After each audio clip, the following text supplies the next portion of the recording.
To pursue science is not to disparage the things of the spirit. In fact, to pursue science rightly is to furnish the framework on which the spirit may rise.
Welcome to the Endless Frontiers, your home for all things science, fiction, and science fiction. I'm your host, Jed Morgan, and welcome into another Right or Flight podcast episode. We are on episode 18. We've been going strong, not missed a week since the show's inceptions, and it's just getting better and better with the advent of the Chat Choose Your Own Adventure segment, the upcoming launch of Artemis 2, fueling a lot of the great discussions that we've had, and the community that's been built around this show and this channel. I greatly appreciate you all for watching, whether or not it's on the YouTube side or the Kick side. It's great to have you here. I see Legatus Legionist, the Mod Supreme, is already doing the Lord's work on both YouTube and Kick. It's great to have you here, my friend.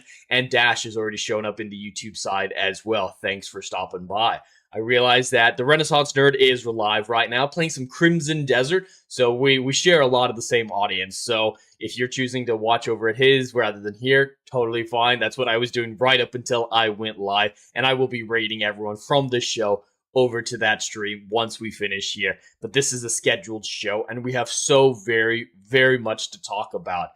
Since the last Rider flight, a lot of things have changed. Yes, we already talked about the changes in the Artemis program, where Artemis 3 is now going to be a testing mission for the untested lunar descent vehicle for the Orion capsule. So there's that change to Artemis 3, and then Artemis 4 and 5 are going to launch back to back, sending astronauts back to the moon for the first time in over 50 years.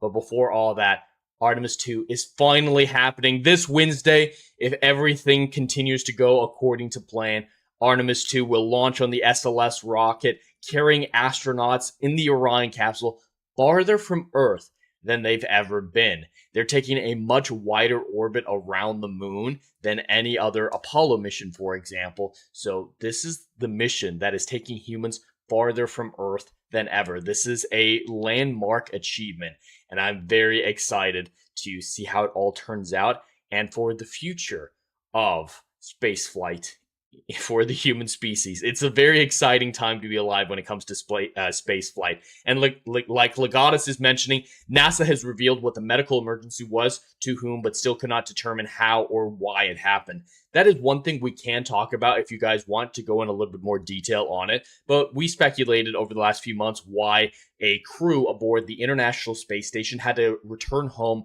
early after an undisclosed medical emergency happened before a spacewalk in January. The crew made it safely home. The hospitals reported everything was fine, but we didn't really get the details. Now we know which astronaut had the medical emergency and exactly what it was.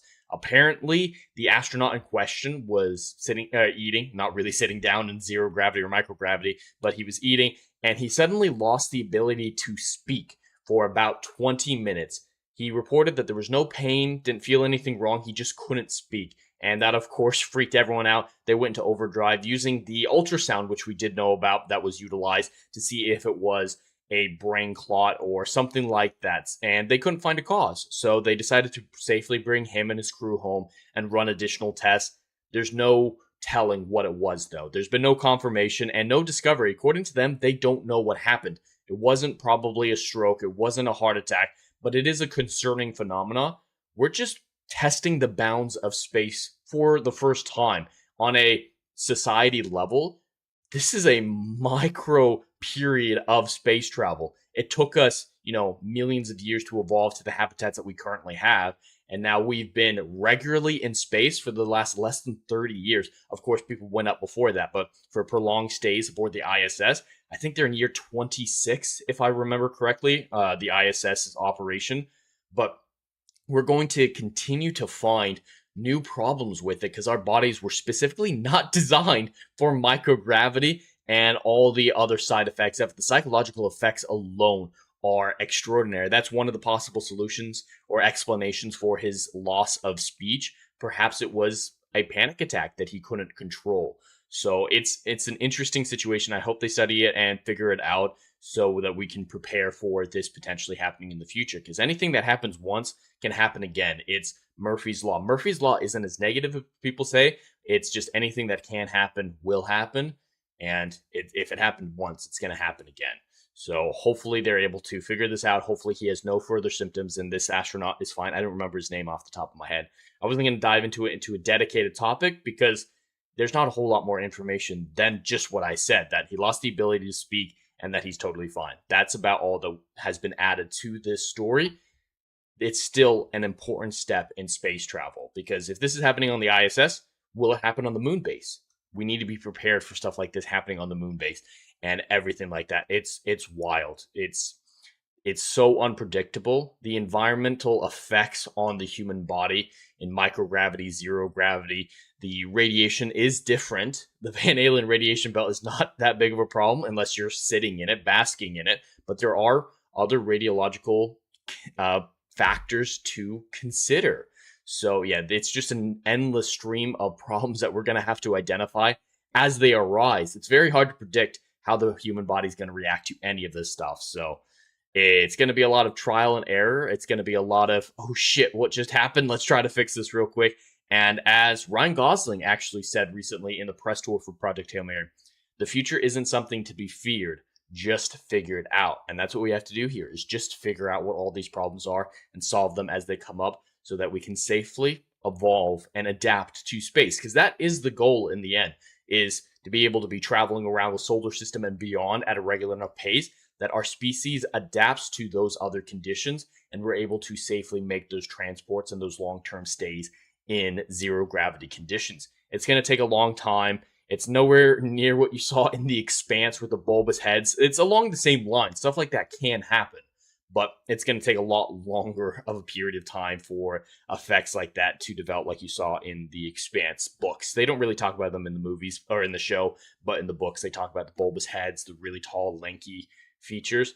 There's some conflict about whether or not that would happen or if you would shrink, but yeah, it's interesting, and it's going to take a lot of study to make us stable long enough to adapt properly to those environments. Legata said, did they check the food? Maybe it was an unknown allergy. It could be. I've never heard of an allergy preventing someone from speaking, and he had no swelling or anything like that, but it's absolutely worth checking. Their food isn't premium, and as Mark Kelly has talked about in interviews, the ISS stinks. It is massively infused with the smell of BO because showering is quite difficult in zero gravity. So there's not a lot of great hygiene going on out there. So normal illnesses are a problem. It's absolutely a problem. Had to have been a mini stroke, bubble, or clot of some sort. It could have absolutely been that. That's what the ultrasound was trying to figure out. Luckily, he's fine now. So We don't know, but it absolutely could have. Because, yeah, your blood flow doesn't flow properly in 0G. It's not working against gravity properly. Your sinuses get full. That's one thing a lot of astronauts report going up to the ISS is their sinuses just fill up because they don't know how to behave in zero gravity. They weren't in the Van Allen radiation belt, so it's not to blame. This time, you're right, Dash. Not this time. Legatus, but maybe the capsule on its way to the station did enter the Van Allen radiation belt, poisoning that one food container. The radiation belt is farther out than the ISS. The ISS actually is technically considered in the upper atmosphere. Like, it's still relatively close to Earth in space terms, and the Van Allen radiation belt is much, much farther out from that. I don't know the exact distances involved, like the border of the Van Allen radiation belt. I don't know how far that away that is, but the ISS is well within that. I don't even know if the James Webb Space Telescope, which is in a Lagrange point, that'll probably be beyond the Van Allen radiation belt, because that's about 1 million miles. So that's pretty far out. So that's probably beyond it, but the majority of our satellites are well within the radiation belt. If there's food that can make people stop talking, it's going to be the new Valentine's Day gift, Dash. Wow, that'll be quite popular. You're not wrong. Can you imagine the outrage about stuff like that? Oh my god. Oh, there will just be constant reports of people getting poisoned with this no speaky drug, and it's gonna piss off so many women. I kind of want it. I do kind of, a little bit, really want it. But we do have a lot of topics for today, like I mentioned, so let's dive into the first one, which is more an announcement and an explanation than anything else, but we, of course, need to talk about it. The launch of the Artemis 2 rocket is coming up very soon, sending astronauts farther from Earth than they've ever been in a wide orbit of the moon before they safely return home if all goes according to plan. This launch is scheduled to occur in a launch window beginning at 6:24 p.m. Eastern Standard Time this Wednesday, April 1st. I will be live the majority of that day preparing for that launch, going over some of the coverage leading up to it from NASA's personnel, and I want to be alive when that moment happens, when we finally send human beings back to the moon in over 50 years. So I'll probably go live somewhere around 1 or 2 p.m. Eastern time that day, and I'm going to split screen it, because a lot of that coverage is just going to be shots of the rocket. That's what NASA really likes to do, is spurts of coverage for like 15 minutes, and then 45 minutes of just a static shot of the SLS. So we're going to be split screen playing Deliver Us the Moon. For those of you unfamiliar, that is a moon-based puzzle game. And it's a lot of fun, but it's not too distracting when something occurs on the coverage. So we're going to be live a lot that day, 4 hours. I'm predicting probably an 8-hour stream, perhaps, just to cover all of that information coming from NASA and the launch itself. So mark it on your calendars. This is where you need to be watching the Artemis 2 launch. This article from space.com talks about the best place to watch it, and the best place to watch it is on the Endless Frontiers YouTube channel, 1 or 2 p.m. Eastern on Wednesday, April 1st. Be there or miss one of the greatest moments in modern space history.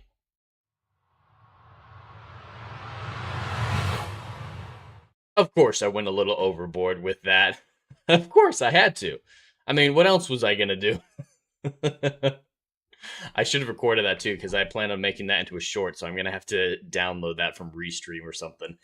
Dash, a puzzle game. At least there's no trees on the moon. It is a puzzle game I have played before. I understand the type of puzzles, so it shouldn't be too difficult. But yeah, that tree one, it just takes a long time to move 6 tiles with 1 move each. It just took time. I figured it out. I wasn't an idiot. I got there. It was less than 10 minutes. It's all right. But yes, there are no trees on the moon, so I will be luckily spared something like that. But I'm looking forward to this launch. I think that coverage is going to be great. I'm not going to be live much tomorrow. because tomorrow I do have some new job stuff to take care of in preparation to my start date later on this month. And so that's going to take a little bit of time. Probably going to stream some Crimson Desert tomorrow night, of course. But yeah, nothing too crazy will be happening tomorrow. But Wednesday, I'm going to be live all day if I can, because I want to cover that whole thing. And the game that I'm playing, Delivers the Moon, I think it takes about 7 hours to complete. So I think that's a really good length for what I'm going for, to just nip it in the bud, finish it real quick, and not, get stuck with, oh, do I need to schedule another gaming stream for a different game? That would be just a little bit too much. So I felt like Deliver Us the Moon was the right type of game, not too action heavy so that we'll get distracted, or difficult to pause or stop, or story heavy so you're invested in it. It felt like the right mix of everything that I needed to fill in some of the gaps in coverage from NASA. So it should be a good stream. I'm very much looking forward to that one. And then tonight, I'm going to be talking about, or clipping out all the Rider Flight stuff, and then later on playing some SWOTOR. Definitely going to get some SWOTOR. So I'm going to do another little pitch like that at the end of the stream to catch everyone on the back end as well for stopping by for the stream on Wednesday. Let's see. Legatus, a moon-based game without moon-based alpha and the Eagles is no game at all worth playing. Is that a reference to something? I feel like I'm missing moon-based alpha's reference. But yeah, there will be sports on the moon someday. I fully expect that to be the case, especially if the moon base gets off the ground in the time frame that NASA's hoping for. I think it's a little ambitious, their time frame for the moon base. I'd say by 2040, we'll probably have a permanent presence on the moon. But I think 2030, 2035 is a little ambitious, but I want to be proven wrong. Of course, I want to be proven wrong. I want to see space travel accelerating, plans being met, because the Artemis program up until the last year has been an utter and total mess. Artemis 2 was supposed to launch initially in 2022, 2023, and it's been delayed this far, but things are finally back on track. Whatever you want to attribute that to is your business, but it looks like NASA's back on track, so I'm hopeful that I will be proved wrong. That's a Space 1999 reference? Okay, perfect. Yeah, we definitely got to name something Moonbase Alpha, and a lot of the people involved at NASA and SpaceX's involvement, of course, are pop culture fans, so could definitely see some inspiration taken from Space 1999, among other things, when it comes to their naming convention, because they're nerds. They're absolutely nerds, and I love it. So Starship is the next step in human colonization of the solar system. Because yes, colonization is not a bad word. This is something that pisses me off a lot. It's actually in the title of today's stream on purpose. Colonization is not a bad word. Colonization is just a term, and you can associate good things with it, bad things about it. It can be used rightly, it can be used poorly, and everything like that. But it's not some evil term. There's such a thing as good colonization, as Mark Watney talks about in the Martian film and in the books as well. You officially colonize a place when you can grow crops there. So if you go to an abandoned land and grow crops, you technically colonize it, and there's nothing morally wrong with that. But the word is so charged politically these days that people hear colonization and they freak the fuck out. No, we're going to colonize the moon. We're going to colonize Mars. We're going to colonize the solar system, and eventually interstellar. And that's exactly what we need to do. I'm looking forward to it, and I would love to be a part of colonization efforts. I think Siri's trying to break through the little barricade we have for her. But I don't like people getting hung up on terminology. Words are just words and don't have any power that we do not give them. It's illogical to give a word like colonization so much power when it means something so wonderful in one context. It's a neutral term. It all depends on how you use it. Yes, Siri. Yes, they can see you. They can see you. Say hello. Say hello. Now lay down. Lay down. It's okay, girl. I know. I'm not hanging out with you all the time. Doggy attack. Yes, it's a doggy attack. Yes. Lay down. You can be in here. You just have to calm down. Yes, I see you. I do. The house is empty currently, so she's very lonely. Very lonely. Legatus colonize moons and planets and interstellar places, unless the flat earthers firmament people are correct. They're not correct, but they at least a lot of them believe in extra lands. That's where they believe the term extraterrestrial comes from. A lot of them believe that the ice wall is just a wall and it's not the edge of the world, that there are extra lands beyond it. Lands that are being hidden from us by our capitalist government overlords that are seeking to drain the resources of it without letting the plebs know about these other lands. It's absolutely ridiculous, but even they believe that there are more lands to colonize. At least a large portion of flat earthers believe that. They all believe so many different things that it's hard to keep track of, and there's so many sub-factions and beliefs. There's no consensus in the flat earthers models. It's hilarious. I actually like to listen to flat earthers because I think it's hilarious. But the reason I brought up colonization is I don't know if you guys heard about the news from the Star Trek actor. It's not one of the topics today, but I just want to mention it here. Is the guy who played, oh God, what is his name in Voyager? The first officer.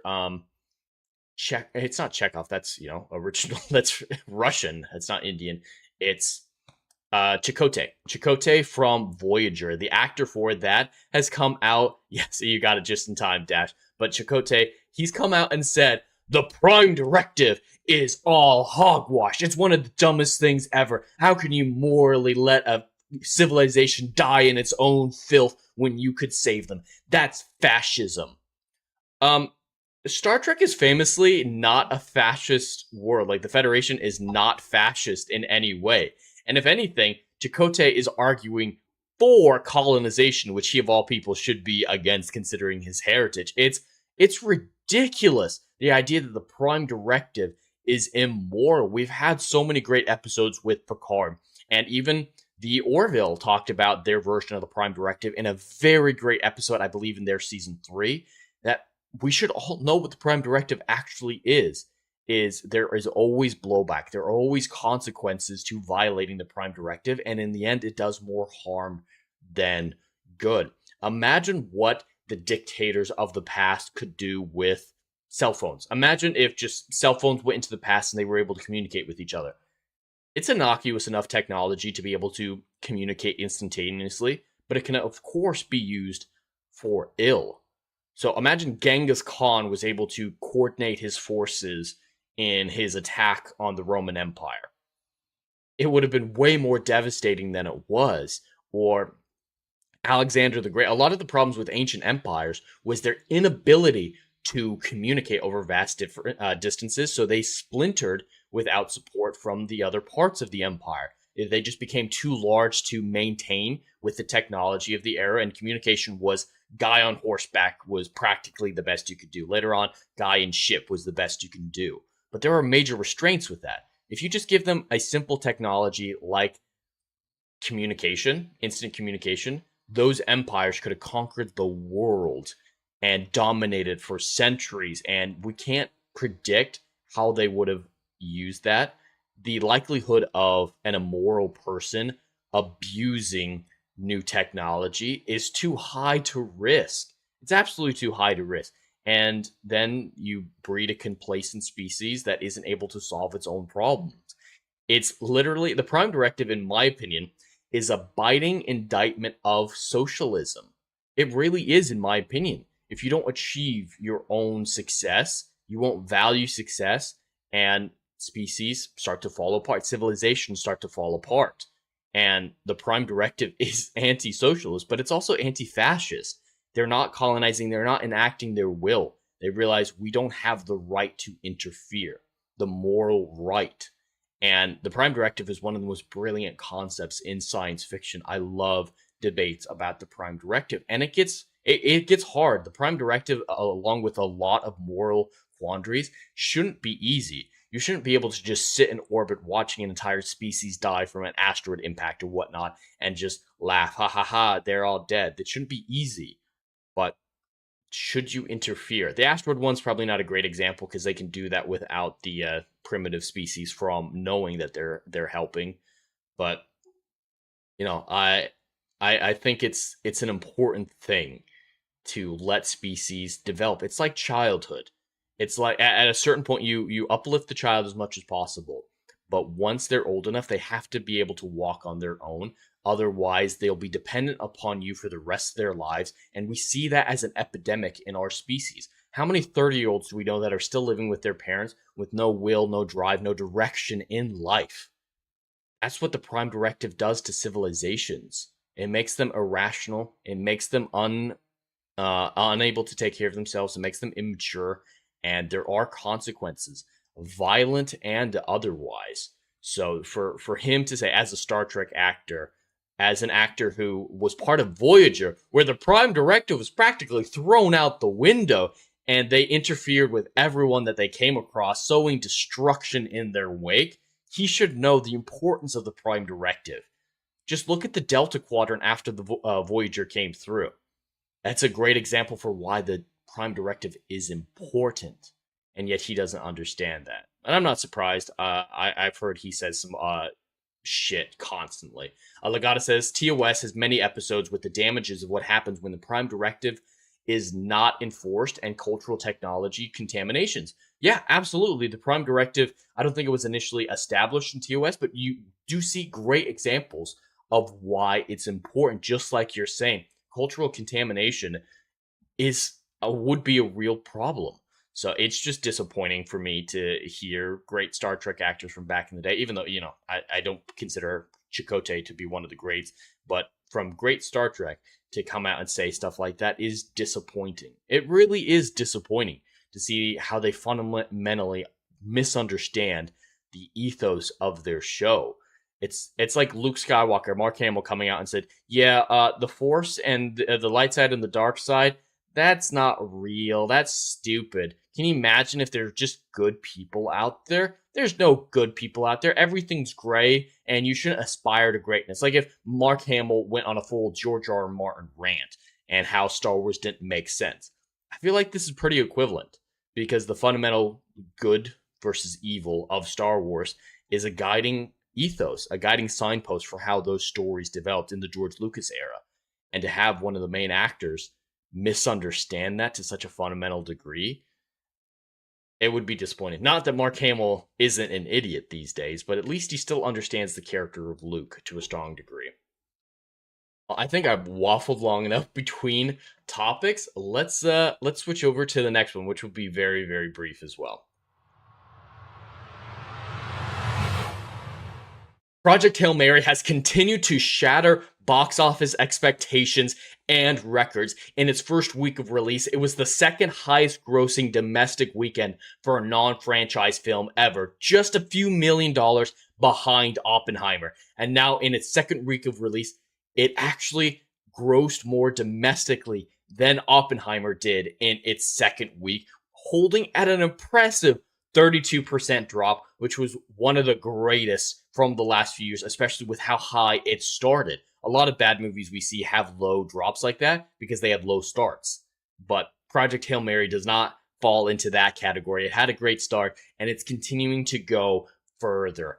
I fully believe this film will break even, which is the biggest hurdle of it. It has now crossed $300 million at the global box office, and we're getting close. Due to its $200 million budget, the break-even point is somewhere around $450 to $500 million, and they're past halfway there. And the next week or two, they will cross that threshold and be in profit. Now, where they end is still up for debate. I think they'll probably end around $800 million, plus or minus a little bit. However, the comparison to Oppenheimer is a very important one, because Oppenheimer is one of the most successful non-franchise films of all time, and it ended its run just below $1 billion at the global box office. Like I said, Project Hail Mary has outgrossed Oppenheimer domestically in its second weekend. So, is $1 billion off the table? A week ago and before that, I would have said $1 billion was not even worth talking about. Now, there's a question for it. There's a possibility for it. It's not guaranteed, far, far from it. But this success, depending on how long they leave it in theaters, leads to the door opening onto that conversation for $1 billion to be on the table. I absolutely love this film, as you all know. So I am here for it. I want this film to succeed. I want Hollywood to see us supporting a non-franchise original film to this degree that has such traditional values in it. It is a classic story. There's no murkiness of good versus evil. There's no murkiness of gray characters and morally ambiguous characters, and it's so very positive. The nihilism in Hollywood needs to be counterbalanced with some positive stories, some hope core, as it's become known as. And Project Hail Mary is a perfect example of that. So I hope this film makes all the money that it can. And of course, when it gets out on digital, on physical copy, I will be getting multiple copies of it. And if a potential director's cut ends up coming out next year, I will be buying it. I will be watching in theaters. I don't care how long it is. And I know there are other people in the same camp as myself, addicted to the drug that is PMH. PHM. That is PHM. But that's not the main reason I wanted to bring it up here. I wanted to bring it up because the Project Hail Mary author, Andy Weir, has some comments about the current Star Trek shows. Star Trek is a franchise that I love. It is one of the greatest science fiction properties of all time. But as ratings, if nothing else, prove, Star Trek is in a slump. It is at its lowest point in its 60-year lifespan. It needs a shot of adrenaline. It needs to go back to what it was. Heartfelt, philosophical, great stories, not teen dramas that have the superficiality of a spoon. They need to go back to what they were. And it seems that Andy Weir agrees with that, because he said, all modern science fiction TV shows and movies have been heavily influenced by the original Star Trek, except for the current batch of Star Trek shows. We constantly talk about this, that the only thing that modern Star Trek isn't ripping off is actual Star Trek. It's clear that Alex Kurtzman has a rule that no one who's a fan of anything that came before his era will work on his universe. The writers of all his shows, Discovery, Strange New Worlds, Below Decks, Prodigy, Starfleet Academy, Picard, with the exception of the third season, clearly do not have a love for this franchise, a knowledge of this franchise. So this is an abjectly true statement, when the inverse should be true. Yes, take inspiration from Star Trek, absolutely. But the people taking the most inspiration from Star Trek should be Star Trek. But it goes even further here. Apparently he said, I pitched a Star Trek show to Paramount, and I was in a Zoom call with the showrunners with all the shows, and I spent a lot of time talking to Alex Kurtzman. I don't like a lot of new Trek. He as a person is really nice, though. So yeah, he had some nice comments to say about Alex Kurtzman, that he's, a likable guy. Sure, you have to be likable to get that high up in a franchise and a studio. So I won't counteract that. I don't like a lot of new Star Trek. He's a really nice person, but at the same time, those shows are shit. He's a nice guy, but they didn't accept my pitch, so fuck them. So, one of the most successful modern day science fiction writers, with a very successful adaptation of his books, with The Martian starring Matt Damon, came to you and said, hey, failing science fiction property that I loved as a kid, please let me help you. I would love to write for this, and I think this would be wonderful. But as we always talk about when we have conversation about Alex Kurtzman's era, is I think his ego is too large for the role that he's in. He cannot allow anyone to be more intelligent than himself, to love Star Trek, to do a better job than himself. He hires people who are continually dumber than himself so he can feel like the smartest person in the room. That's why Terry Matalas has not been back after making Alex Kurtzman's only successful piece of television, which is Picard Season 3. So he could not bear to allow a successful science fiction writer who understood the heart, the soul, the purpose of Star Trek to such a strong degree to come in and show him up. So Andy Weir barely got a callback. This is the state of modern Star Trek. The ego of this one man, Alex Kurtzman, has driven it into the ground to the point that we don't know what the future of Star Trek is. There are no new shows currently in production. We still have season 2 of Starfleet Academy that's already been filmed, that's coming, and basically 2 half seasons of Strange New Worlds to wrap that up. But with the Paramount merger with Skydance, and now Warner Brothers as well, there's no knowing what the future may hold. But I think it's unequivocally true that Alex Kurtzman's time at Star Trek is done. And my only hope out of all this is whatever Star Trek decides to do, whatever Paramount decides to do, that they go back to Andy Weir after hearing this news and say, please pitch it again. We're actually listening this time, and we want to make Star Trek great again. Who knows if that will happen, but that will be something good to come out of all of this.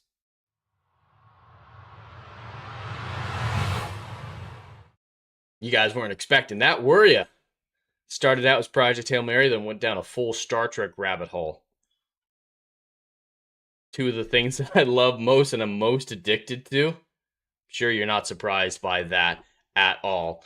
Let me see. Legatus has said, an actor within the world of Star Trek completely not understanding Star Trek. That is so sad. It's so sad to see Chakotay saying stuff like this. Dash says, forget fentanyl zombies. Project Hail Mary addicts now shamble outside theaters doing the Erudite shuffle. I mean, you're not wrong. There is someone at my front door right now that I need to go talk to. He's been ringing the doorbell incessantly. So I'm unfortunately going to have to step away for just a moment. Please stick around. Please, hopefully you all don't abandon me, but I will be as quick as I possibly can.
Alright, I apologize about that. I am back already. Hopefully, you guys weren't too bored with that stepping away. Turns out it wasn't a problem at all. Just motion detector picking up the landscaper. So all good. Welcome in, ISAM. I saw you stopped in just as I was about to leave. Great to have you here. ISAM almost brought Doctor Who in that rant, huh? I can always bring in Doctor Who. I really can just, at the drop of a hat, make a connection, start talking about Doctor Who. And it doesn't take much for me to want to do that, so I was probably pretty close. You're probably absolutely right. Kurtzman's at my door. Yeah, Kurtzman was not happy about it. That's what he was here for. He's like, how dare you say that I have an ego? I'm the smartest person in the world, so why shouldn't I have an ego? Dash, they're probably trying to contact you regarding your car's extended warranty. Probably. Door-to-door salesmen are still a thing. I can't believe they're still a thing after all this time with social media, with the internet. It seems like they're fairly obsolete, but there are still people knocking on doors asking about stuff like cars extended warranty, and unfortunately it's mostly boomers falling for them because they're mostly scams these days. Oh my god. I don't understand how people fall for some of these scams. Some of the more elaborate ones I can understand. Fine. But Indian accent dude calling who's like, hello, I am from the IRS. You are in default. We will take all your money. You are in very bad shape. We want to sue you. We want to take away your money and throw you in jail. You must give us $1,000 in Walmart gift cards right now, or you will go to prison for the rest of your life. And people fall for that. What? I don't understand how people could fall for something like that, especially these days. But people still fall for it because they're still doing it, so it's still making these scammers enough money. Same thing with like the Nigerian print stuff. That's a classic. If you're falling for something complex, that sucks. Absolutely, I can understand. But the low effort scams are having payoffs is just baffling to me. Absolutely baffling to me. Sam, fuck Kurtzman to bring back good. Are you saying, would I fuck Kurtzman to bring back good Trek? No. I mean, I'd fire him and ban him from the industry to prevent him from touching Star Trek again to make good Star Trek, and I'd take over Star Trek. I feel like understand Star Trek enough that I could write for Star Trek. I do think I could contribute something good to Star Trek. I would not write for Star Wars, though. That is a franchise that I do not like enough, do not understand enough to confidently write for it. There has to be a balancing act, and I feel like Star Trek is the main the main franchise out there that I feel like I understand enough to strike that balance. Dash, the bootleg Project Hail Mary salesman would find a gold mine at your door. I don't want a bootleg, though. I want the real one. I want the high quality 4K Blu-ray. I want the theater experience. I'm not taking some cam footage that has subtitles in the wrong language. It's the real thing or nothing. Isam, he took too long to answer. Caught, huh? No, I was just trying to understand what you were saying. No, I would not fuck Alex Kurtzman to save Star Trek. I wouldn't. There's nothing that would work out for me for, or be even on the table for. I was just trying to understand what you were saying, but we are moving through the topics fairly better than I was expecting to. Right now we have, I'd say, 2 more topics, so we're not going crazy. It's not taking as long as I thought. I was a little worried that the topics alone would get us over 2 hours, but that doesn't seem to be the case, luckily. And yeah, I think a lot of people are over there watching Adam play Crimson Desert as well, as they should. He's having a great time over there. And that's probably what I'm going to do this afternoon before the SWOTOR stream later on tonight. But let's dive into one of the other topics, some further updates on NASA's plans for the future.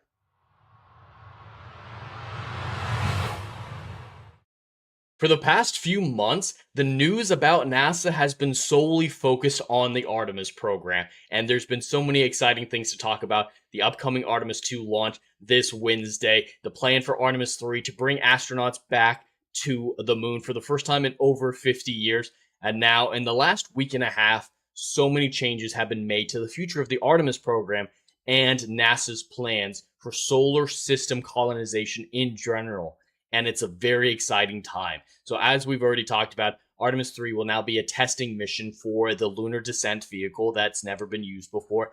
Artemis 4 and 5 will be back-to-back missions to the moon in a very short span of time in 2028 primarily, if all goes to plan, of course. But there's so much more to talk about their plans going forward than just those 3 upcoming Artemis missions. This is the NASA Administrator Jared Isaacman Twitter account, where he talks about the need to build a moon base. We all knew that was an eventual plan, but they never really talked about the moon base. Now we have some definitive details, definitive goals about the moon base, and it's incredibly exciting, especially with the partnership with SpaceX on this plan. SpaceX Starship really is what's making this possible. So for those of you who don't know, the average space capsule is designed to carry around 3 people. That's usually the average, sometimes up to 5 depending on the spacecraft. But to colonize the moon, that's going to take a ridiculous amount of trips. The payloads are going to be really low unless you send rockets that are automated, specifically designed for payloads, and it's just not practical. But the Starship rocket is designed to carry up to 100 people with a massive payload. So because of Starship, because of the reusable rockets of SpaceX, and now the partnership with NASA, the moon base is entirely a reasonable and foreseeable event. We could legitimately establish a permanent human presence on the moon. He says, to build a sustained human presence on the moon, we are building NASA moon base, prioritizing surface operations and scalable infrastructure. So I've already followed this NASA moon base account that was recently created. They haven't posted a whole lot yet, but I'm following it very closely. And I like what he says here, prioritizing surface operations and scalable infrastructure. You need to be able to expand. There are things to mine and research on the moon. And the goal is to be permanent there and use it as a stepping stone to Mars. So this is all very important stuff. Before the Apollo missions came to an end and we didn't return for so many years because there wasn't a point.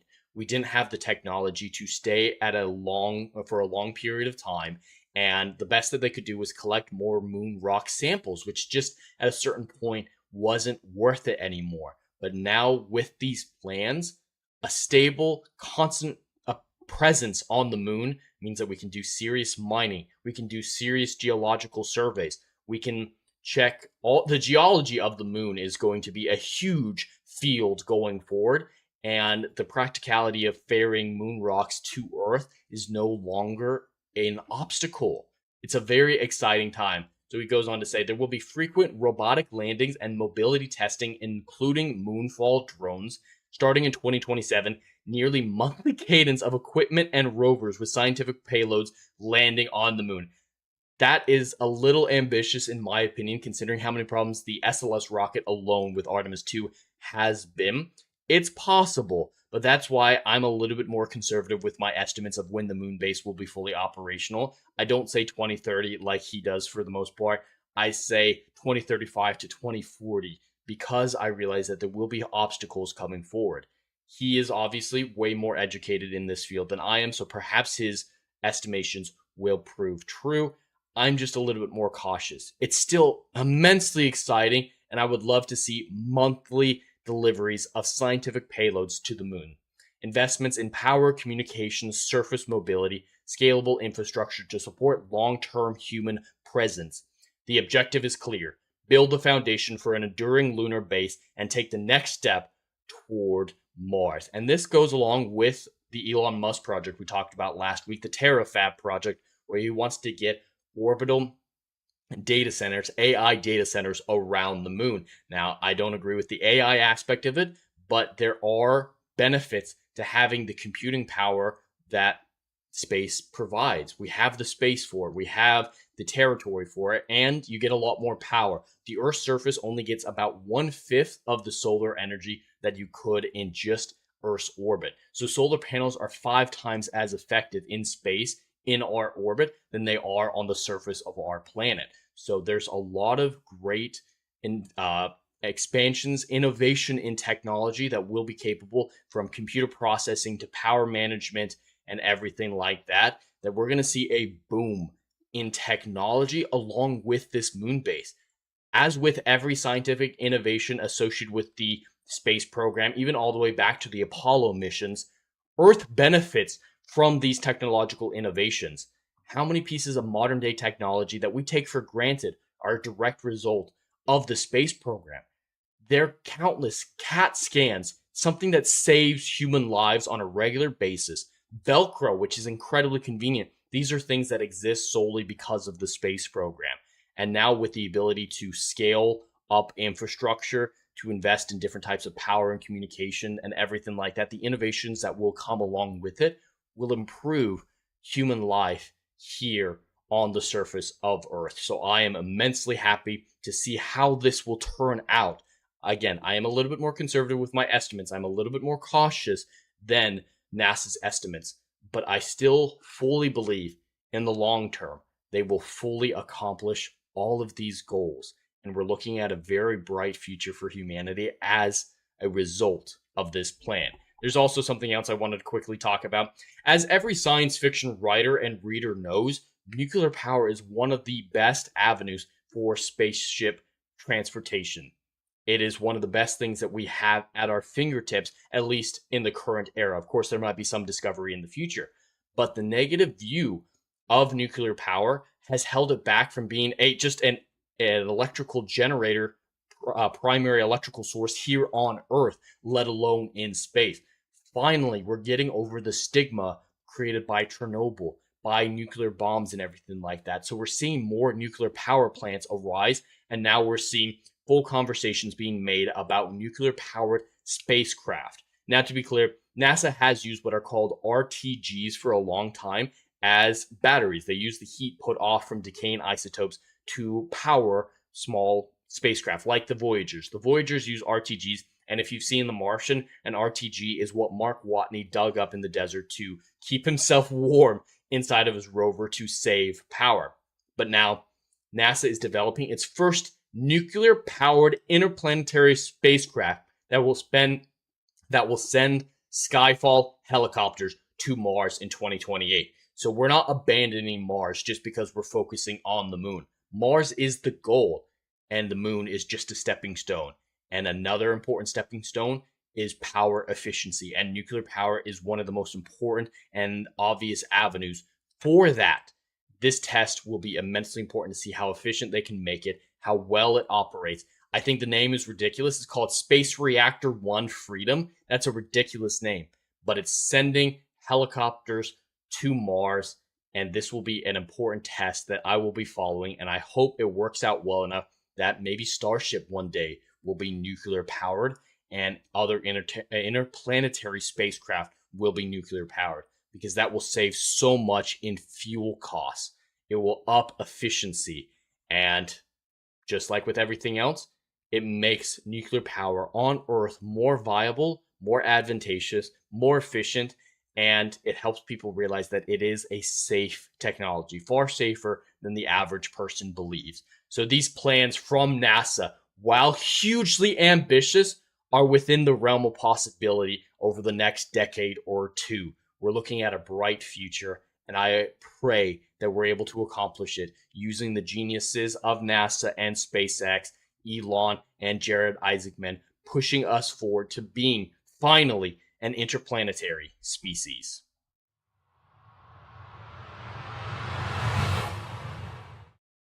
Ugh. All right, I saw a lot of comments coming in during that little rant segment, so I'm gonna catch up really quickly. So Sam said, any chance of you doing the Lipsy woman from Starfleet Academy for Good Trek?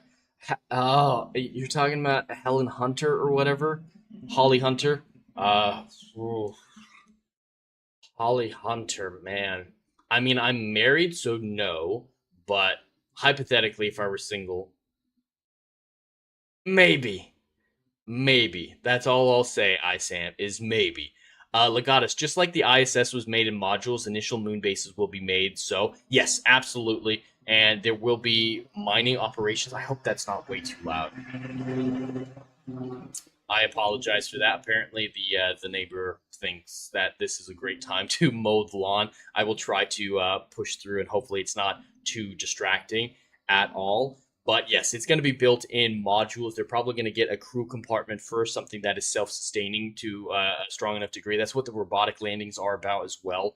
To have things like maybe even the Artemis, or not the Artemis, the Optimus robots from Tesla be doing some of the initial work there, which would be interesting. But yeah, it's going to go up in modules. SpaceX's Starship will be carrying a lot of those. That'll be really important piece of technology, and it'll balloon out from there, and they're going to start digging tunnels, because that's one of the most efficient ways to build safe human habitats is through tunneling. So yeah, it's going to be a snowballing effect, absolutely, just like you're talking about with the ISS. Same idea. Sam, what countries are on board with the moon? So we are partnered with the ESA, which is the European Space Agency, with the Artemis program. They're helping out a little bit. There is some technology that we're using that they developed for us. So all of the ESA, so Europe is pretty much all on our side with moon colonization. They'll be helping out a lot.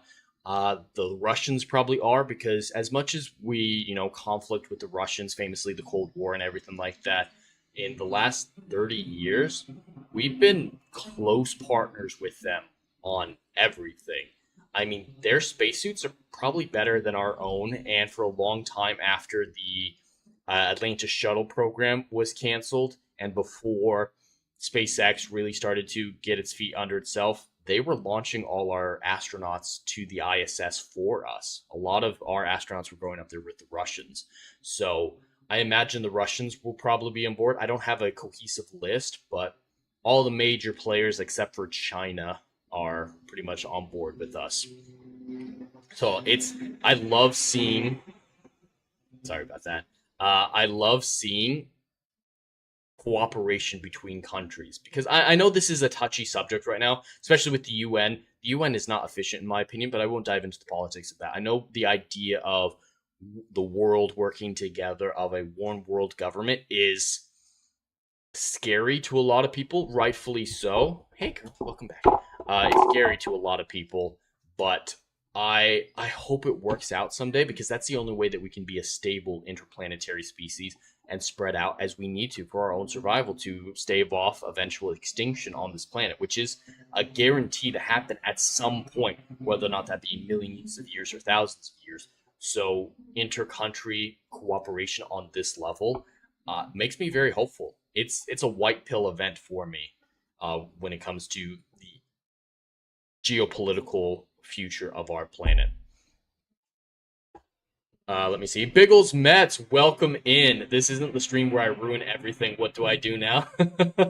Well, this we will be doing the writer or the chat choose your own adventure segment at the end of this stream, so you'll have your opportunity if you'd like to. You have your opportunity. Legatus AI processing data centers in space don't require water to cool, as the cold of space does that. Potentially, they could absolutely use that. You don't want to go quite as cold as space, I believe, but yeah, there are way more. There are aspects that improve efficiency being in space. The power generation, the cooling, like you're talking about, the space. They don't have to worry about zoning permits and following city ordinances and stuff like that. So yeah, it's definitely more advantageous to build AI data centers in space and everything else that is needed for space travel in space. We could legitimately be looking at factories and manufacturing plants on the moon, building the Mars ship, or the Mars interplanetary ships and stuff like that. It's really cool stuff. Absolutely cool. That shit is also funded by Big Oil. What's funded by Big Oil?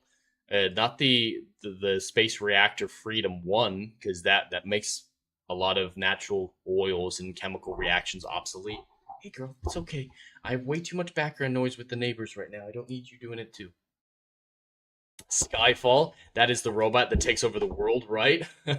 No, that's Skynet. You're thinking of Skynet from Terminator. Skyfall, most people think of that as the James Bond movie with Daniel Craig from a few years ago, but in this case, it's referring to a Mars helicopter.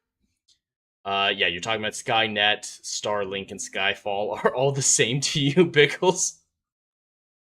Holly Hunter is the main character, or the actress who plays the main character in Starfleet Academy. So she played Chancellor Aki in Starfleet Academy. She was a horrible person in that show. Her character was vile and disgusting and evil. I think she's a worse human being than the villain. Like, I absolutely despised her. But you might know Holly Hunter more from, she played Elastigirl in the Incredible movies. That's what she's famous for, is playing Elastigirl. Dash ESA is a pity inclusion. You're not wrong. They barely participated, from what I understand. Canada better hurry, or the moon will beat them to be in the 51st state. Maybe. There are... God, that noise is getting fucking ridiculous. I have noise canceling, but he's just way too close, and that lawnmower is dominating. There are international treaties that say no territory can be claimed by an individual nation above, I think it's 1,000 kilometers above the surface. It's got to be higher than that. I don't know the 100,000. I don't know the exact number, but anything beyond that is considered international waters, and you can only lay claim to the equipment that you bring. So a moon base that Americans build, that moon base is American, but the soil around it, you can't claim anything like that. So we'd have to violate or redraft international species or treaties to make the moon the 51st state. But Canada's not helping at all, from what I understand. They are not even a player in the conversation when it comes to space travel. They have great astronauts. We are sending one astronaut who's Canadian to on the Artemis 2 mission. So their astronauts come to us, and NASA and ESA kind of poach all their best people, but I don't believe they have a space program worthy of note for themselves. The UN is a bunch of dumb. You're not wrong, Biggles. That's kind of how I feel about that as well. Feels like there's a lot of the hate for the UN, which I can absolutely get behind. The UN has given a bad taste in a lot of people's mouths to the idea of worldwide cooperation, but I still see worldwide cooperation as a good thing. Like Independence Day. If any of you remember the end of Independence Day, when the plan finally comes through, the virus is going to be uploaded, and they just need to work with the fighter squadrons around the world to take down all the big saucers. That montage where they're sending out messages, and it's like the British dude in Iran saying, "It's about bloody time. What do they want us to do?" just the world coming together, or Project Hail Mary, the world coming together to build the Hail Mary ship. I find that to be a good thing. I like stuff like that. It gives me hope for the future, and I think that is something that we should aspire to. Something like the Federation, we should absolutely aspire to it. The UN shouldn't be a reason for us to dismiss the concept entirely. Biggles, we need the God Emperor if we're going to do one government. Only way it works is the Imperial Guard and Space Marines. I don't think that's true in the slightest. I think that's actually a little bit terrifying as a prospect, but God, can you imagine? We just kill all the aliens instead of talking to them.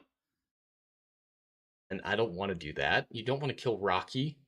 Legatus, NASA's Artemis 2 mission consists of 3 Americans and 1 Canadian astronaut. That's right. Yep, there's 1 Canadian, and it's pretty common for Canadian astronauts to be working for NASA. So, yeah, I don't think they have their own space program that's much of note. Sam, what if some countries say we own this part of the moon? I don't know. The international treaties are pretty clear that no one can claim territory that they're not physically occupying outside of, that barrier of space that I was mentioning, whatever it is, 100 kilometers, whatever it is. So I don't think they could say part of this moon. Those treaties would have to be redrafted, or the US would have to violate those treaties to say, hey, we own this entire crater region or something like that beyond the moon base itself.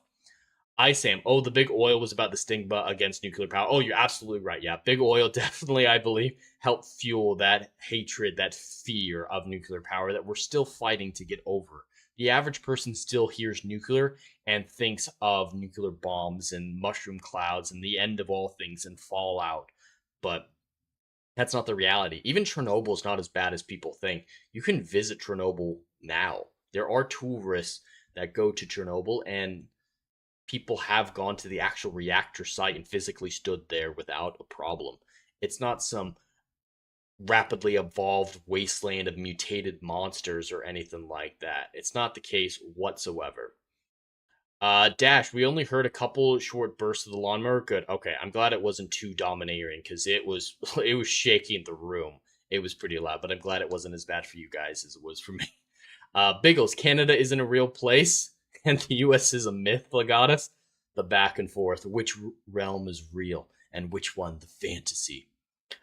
Say money gets involved, that treaty won't mean shit for any country. Absolutely true. The treaty can be overridden. It can be recalled, redrafted. It's not a permanent fixture by any means. So, yeah, it could absolutely change. But as it exists right now, America couldn't legally claim more territory than the moon base itself. I wouldn't mind territory being drawn up on the moon, having different sectors. I think it's better to have, a cooperative human settlement that is just like a cooperative effort from everybody, but we'll see.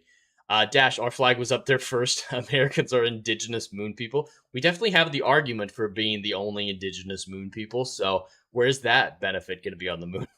Are we going to get preferential treatment like a lot of indigenous people these days? God, wouldn't that be funny? Wouldn't that be funny? USA has all the money too. Yeah, they do have the weight to shift things around and say that they're just going to claim territory on the moon. Well, the last thing we're going to do before we dive into the right or flight, the chat, choose your own adventure segment of this stream isn't a topic. It is just a fun little bit, honestly. NASA has put out a quiz to see what type of astronaut you are.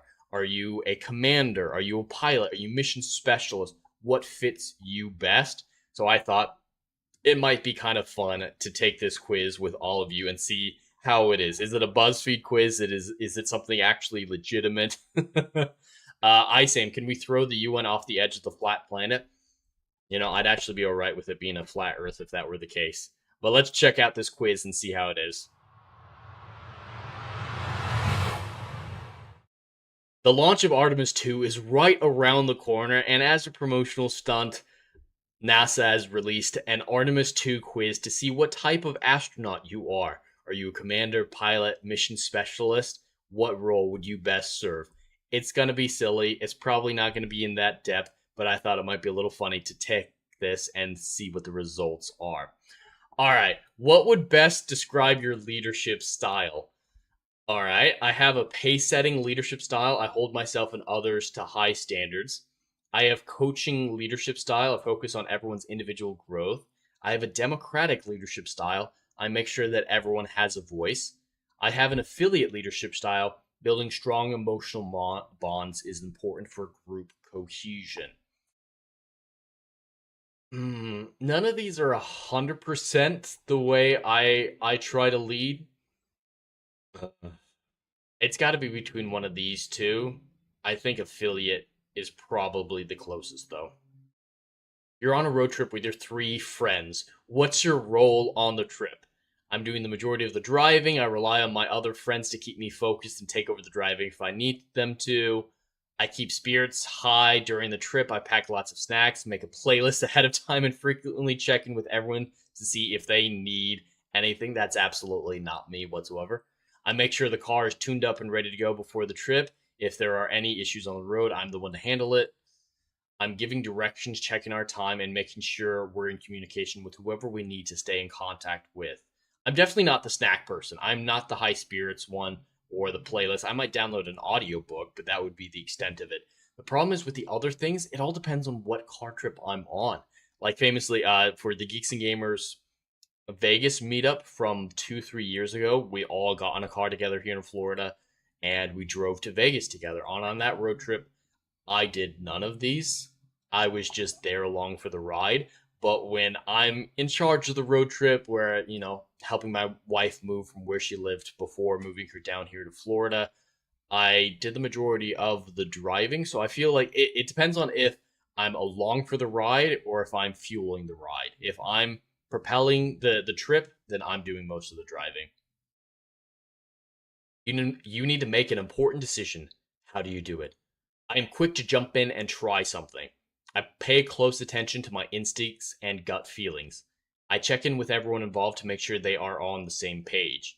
I go over the information I have and talk through my thought process.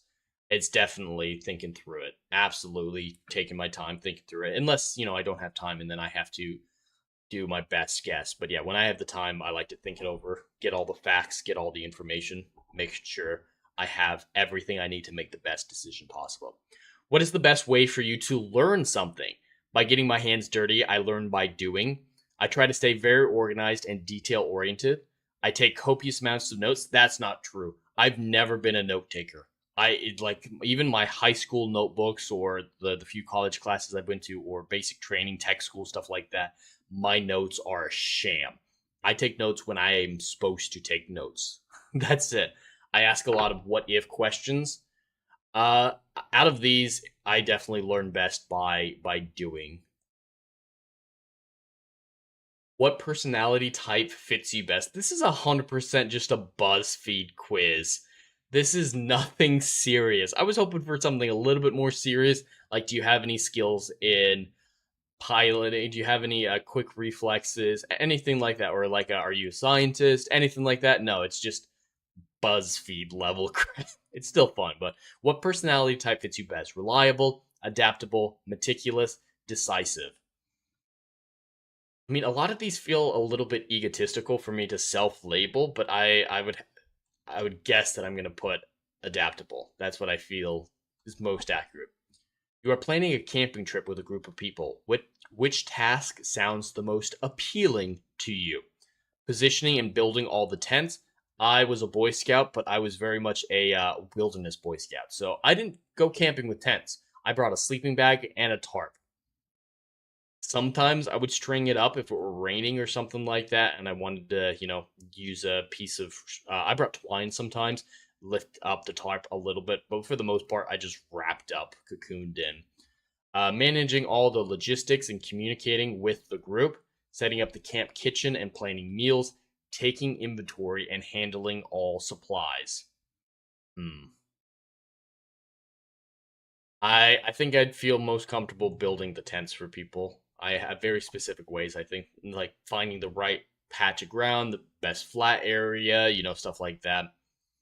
You need to bring a dish to a potluck. What are you bringing? A fan favorite dessert, something I know everyone will love.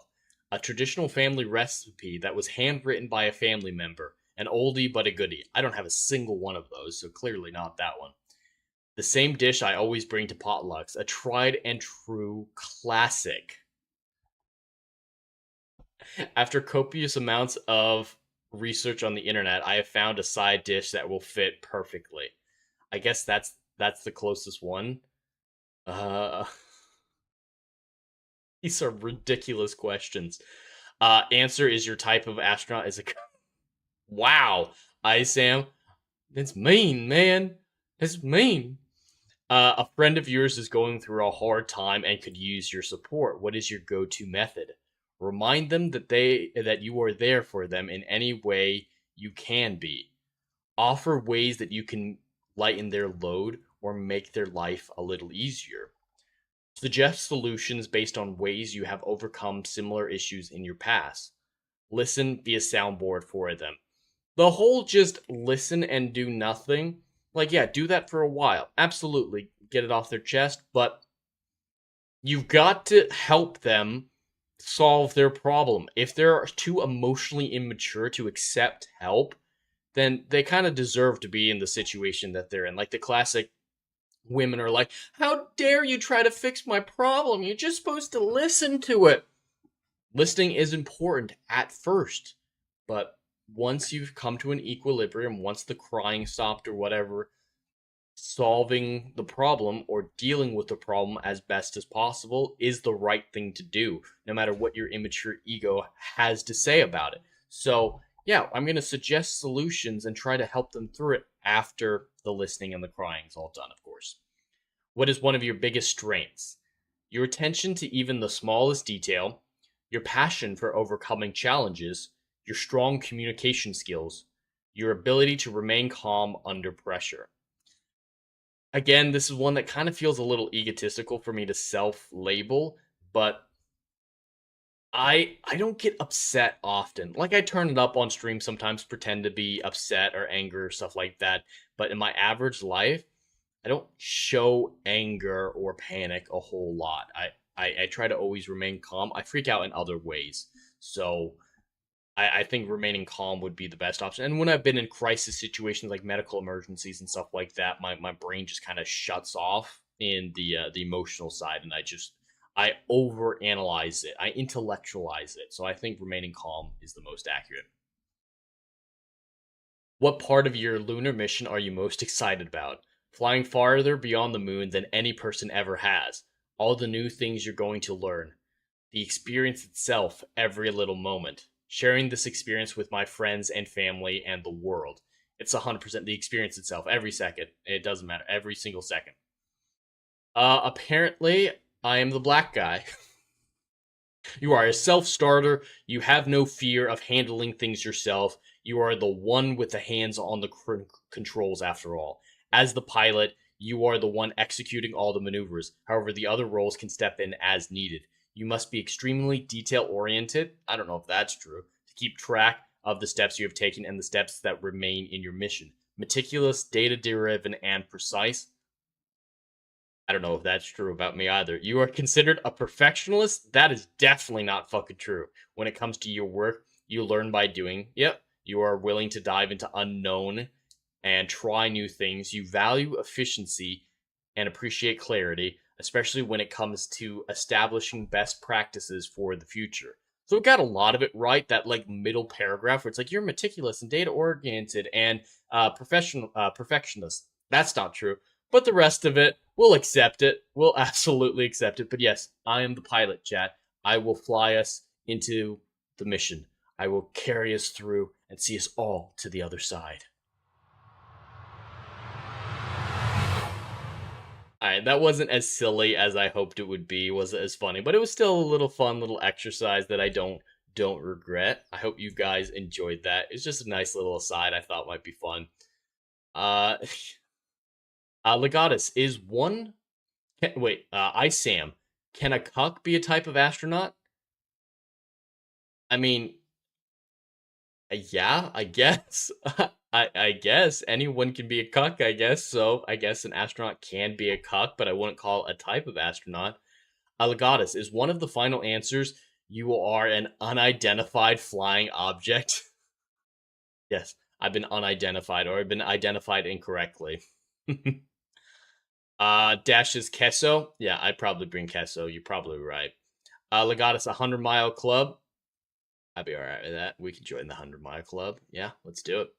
Isam, how would you come out in space? What the fuck is this shit? Yeah, it is. It was really emotional, a little gay. I was hoping for something a little more intellectual. It was 100% a BuzzFeed article. It's 100% just BuzzFeed. Project Hail Mary sucks? What the crash out chat? What the fuck is going on? Why are you guys bad-mouthing Project Hail Mary? Where did that come from? Also, Doctor Who sucks, you're right? What?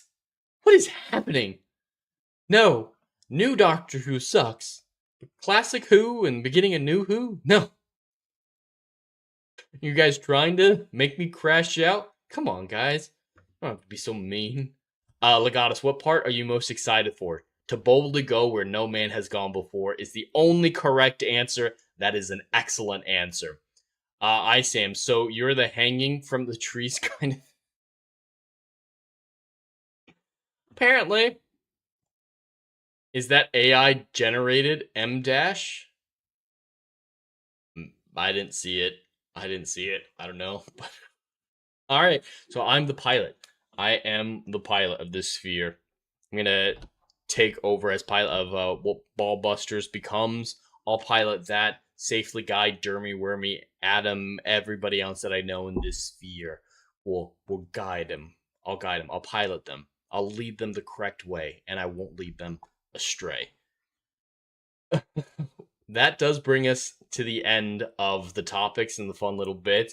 Only chat choose your own adventure is left. So let's dive into it without further delay.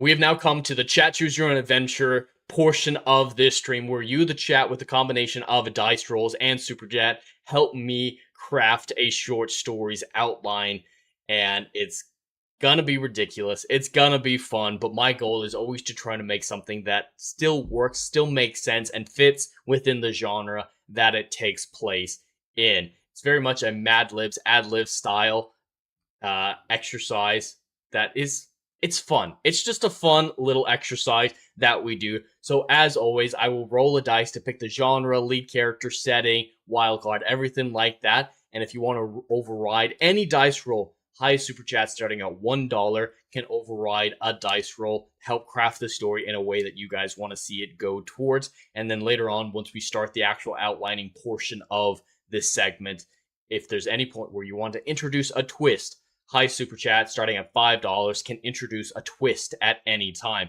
Biggles Metz, who is here in the chat today, is the king of those twists. While we were working on a weird devil is Santa Claus story, he just dropped in, hey, a dog girl shows up. And I had to try to make it work. And I feel like we did make it work. So that was the twist of that one. And you guys can come up with anything that you want. You do not need to fit with the bullet points as they exist here. You do not need to do that. You come up with whatever craziness you want to do, and I will do my best to endeavor to make it a solid story nonetheless. He meant the photo. It might have been. It didn't look AI generated to me, Isam, but it might have been. Can't say that you should bring up. Wow. All right, let's get started. So we have, for genre, science fiction, fantasy, mystery, thriller, horror, romance, parody, and of course chat choice, where chat choice is just a free space. Any consensus in the chat can pick out that. For lead character, we have father, gynecologist, narcoleptic, blacksmith, clown, and chat choice.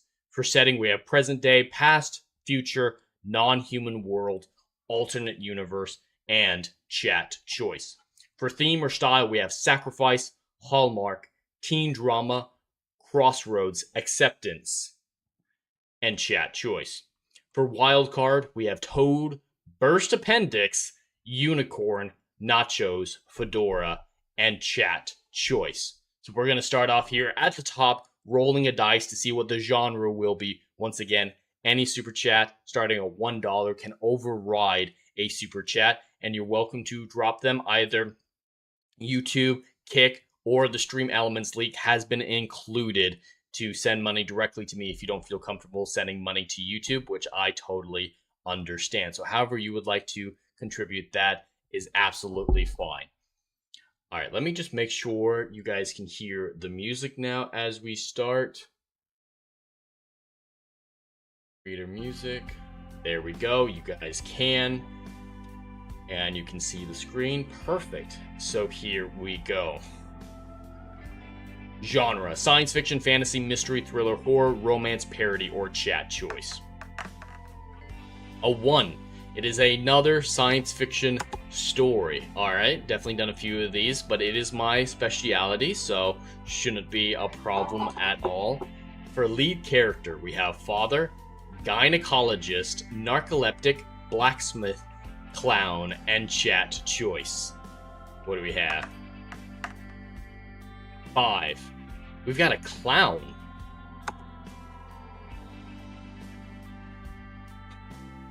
Alright.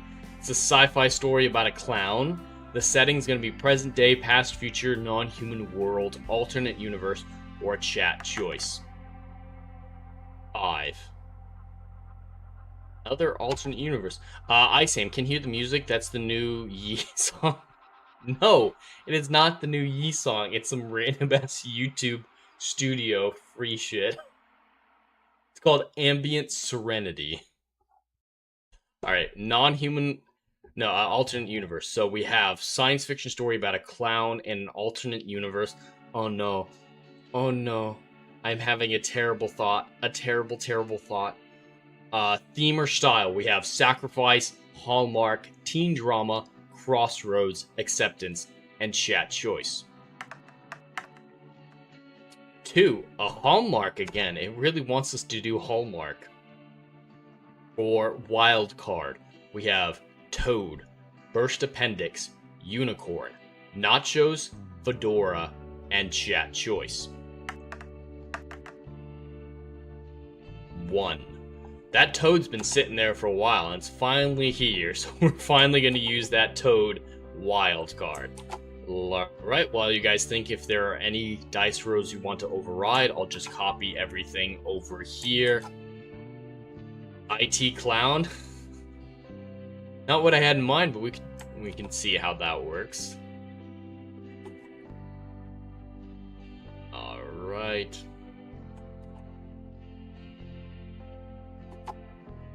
I have an idea with the alternate universe aspect of it and the clown aspect of it. And the Hallmark. I have an idea that will get most of these together, but I don't know if I can do the science fiction part. That's the part I'm worried about. I'm not gonna have the clown fuck the Toad. Jesus. That's a very Biggles thing to say. Sam. Alright, so my idea. Whoa. I'm gonna change his name so I don't have to say his name constantly, but you guys will know who I mean. So there's a certain Austrian gentleman. Stephen King's... Oh, you mean It, as in Stephen King. Okay, I see what you're saying. Stephen King's It is a sci-fi clown from an alternate universe, not Hallmark, though. That's right. I just saw IT. Personal bias, I guess. So, the idea that I had... We could actually tie in Stephen King's It to it if you guys want.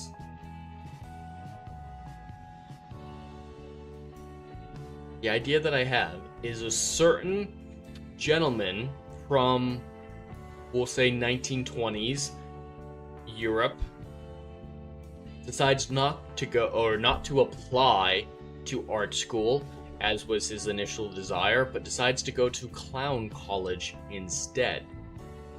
And this gentleman named Adolf Hitler grows up to be a rodeo clown, or he could just be a regular clown, and Toad can be part of his act. And he has a little love story. That's where the Hallmark aspect of it comes in. I'm wondering if the science fiction aspect of it could be a Terminator style situation. The clown can kiss the Toad and becomes a prince, and it's a gay story. No, come on, you gotta send money for shit like that. But yeah, that's what I'm thinking. Is he doesn't go to art school. He becomes a clown, has a Hallmark romance story, and then it goes dark when Terminator-like things from the future come back in time to, you know, kill Hitler.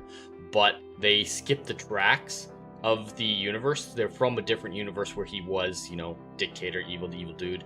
And and they're trying to kill him. And he's just like, hey, I'm just a clown, man. I ain't never hurt nobody. I, in fact, have a Jewish friend. This would be so dumb. I gotta work on the Hallmark aspect of it, and the Terminator stuff gets the science fiction aspect of it in. Or that's how I get the Hallmark in. So it's an assassin sent from the future who accidentally went into the wrong timeline, who expects him to be a maniacal dictator, but she falls in love with him instead, and decides to stay in his clown universe instead.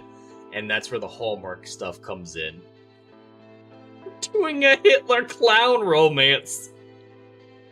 What do you guys think of that story? You want to override anything? Is that going in a fun direction, or is that just too fucking ridiculous?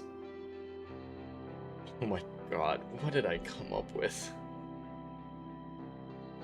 What are we thinking? Sam is going full Biggles. He absolutely is going full Biggles on that.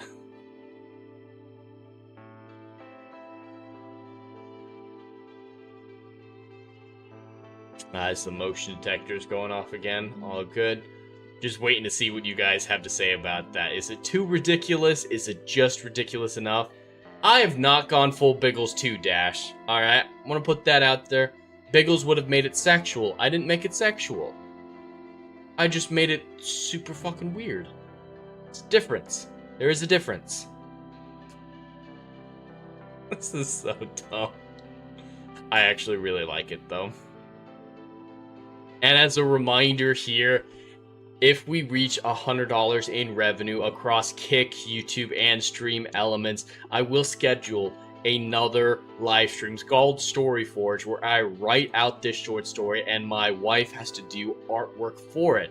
So if we end up going in this direction and making a Adolf clown romance story, my wife will have to draw artwork for it and come up with whatever that's going to look like. So even if you don't want me to make any changes, super chats can help accumulate to make that a reality. Legatus, a clown who has one of those water squirting flowers which acts like Cupid's arrow but with water. Yeah, that would go to the fantasy side of things. That might be funny. He squirts the assassin and she's like, is it acid? Is it acid? And she thinks, you know, it's Adolf. I gotta rename him or something. Because I can't keep saying his name on YouTube. 80 the Clown. I'll just call him 80 the Clown. Or the Clown, as in his initials. I think I'm going to call him the Clown.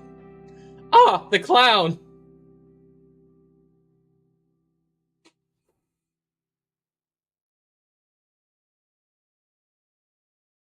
Jesus, what am I doing?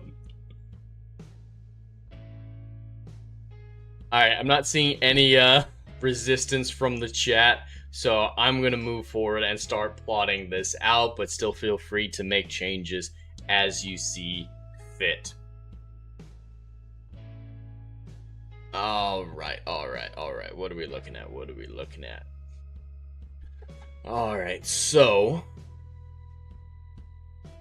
Sam, they don't go through with the hit because they find he's... No, God, I can't say that.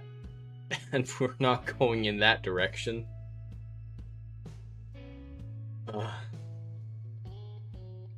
Alright. So, we can do clown, attack, fall in love, moving in. Okay.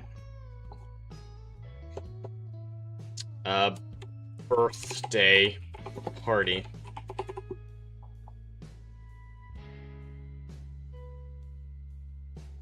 You had to be careful, Sam. I can see why you'd have to be a little bit careful with that. Alright. Ah.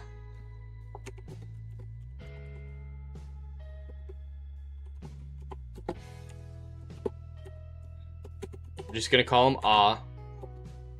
The clown is performing at a kid's birthday party in we'll say 1935. Nice round number. Or when a clown makes those balloon crowns or wrist things, it acts as a love charm to those that have the same color balloons.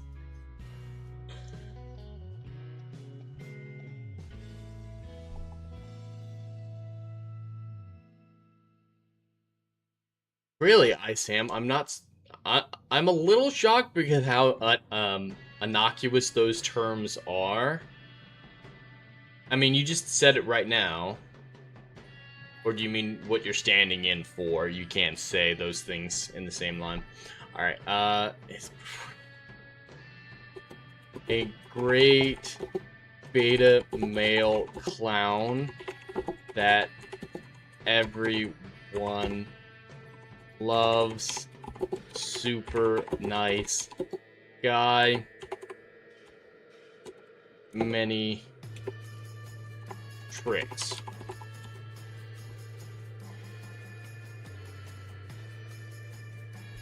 Alright, it's one of the stupidest things we've done yet. Alright. Attack. Alright. Here's the question, chat. Should we make it a further Terminator reference by saying that time travel has to be done naked, or give her Matrix all black leather?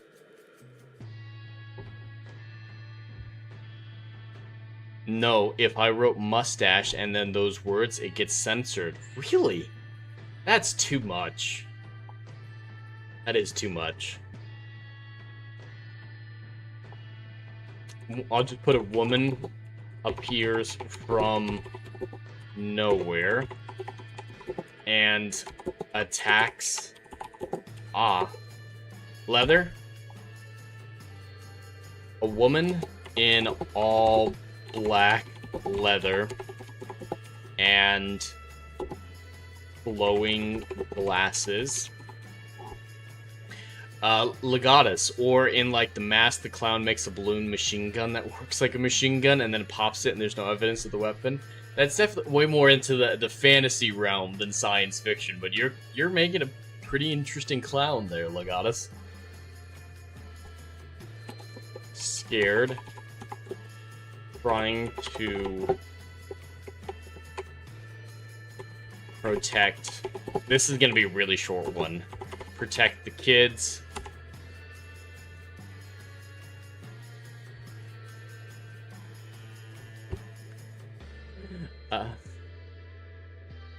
Alright. Acts scared, trying to protect the kids. Uses clown pranks as defense. Sprays water flower in woman's eyes.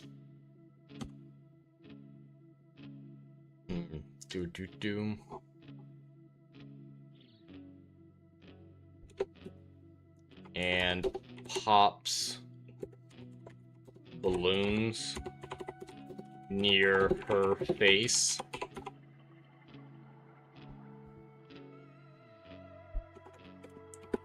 She's shocked by his behavior and location.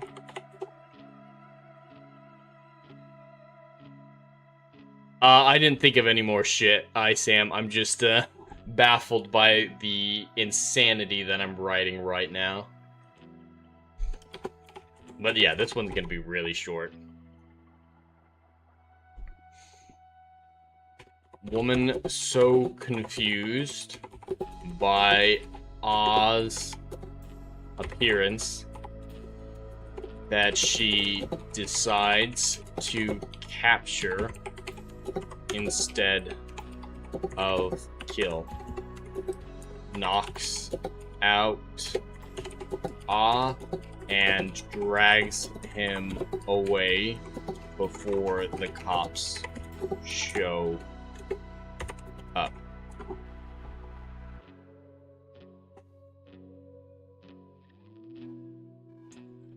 Legato's writing, I thought we were trying to distract confused Jed with all our suggestions.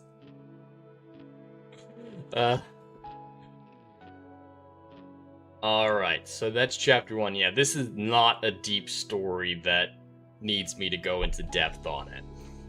Alright, capture.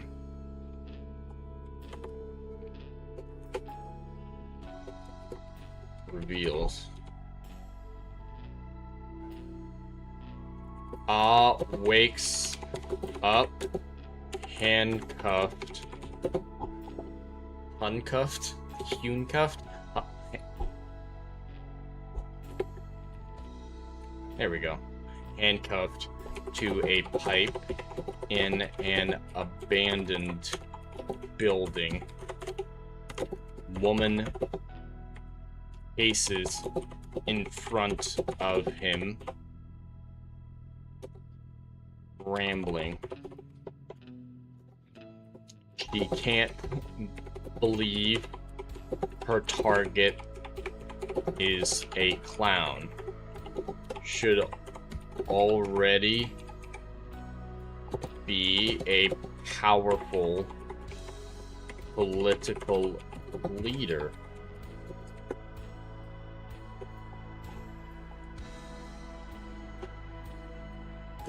Not even an artist. Sam, can't say woman confused. This is supposed to be fiction.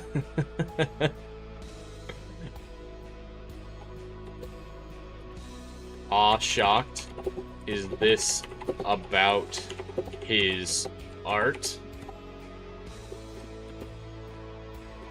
He had wanted to go to art school, but was convinced not to by his... Was it his... Let me, father. Alright, Alios...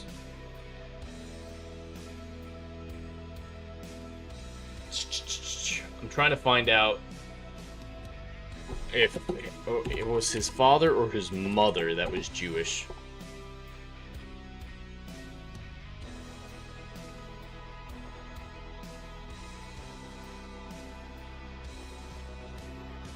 Was it the mother?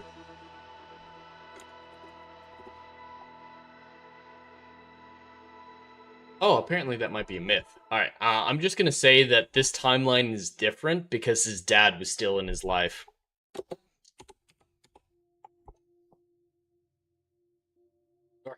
His mom died in childbirth. Was that it? I don't know his personal life history well enough. By his mom? Yeah, because she died in childbirth. So we'll say that she didn't die from childbirth, and that's why this universe's history is different. He followed his dream of helping people have fun. Woman is more confused. Thought his mother died in childbirth. Might have wrong. Man looks closer. Definitely who she's looking for.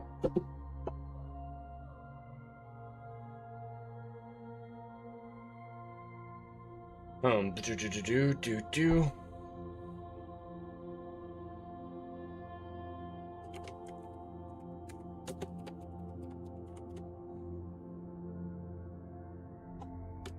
Woman slumps in defeat. Gets her talking with his easy likability. This is not gonna look good. Alright, to be clear to anyone on YouTube, I'm not saying this man was good. I'm saying in a hypothetical alternate universe, he had a mother in his life and he became a better person than historically he was. I'm not making any political statements. I'm not trying to get myself in trouble. I'm just saying, in a different universe, he was a different person. Disclaimer.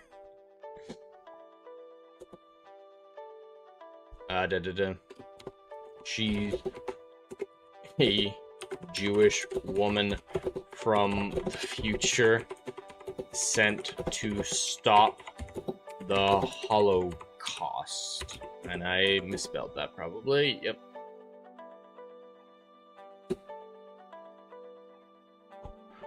Must have accidentally skipped timelines into an alt universe where was raised by his mom and didn't commit genocide. Shocked at what she thinks he is. Starts crying. Never hurt anyone. He's still traumatized from when he accidentally popped a balloon near a kid's face and scared him.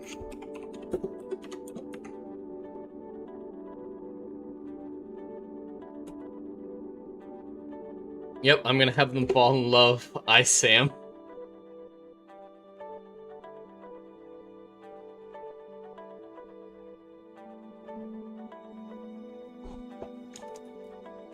Woman's name is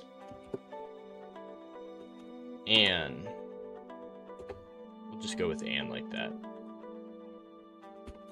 She starts to see him in a new light.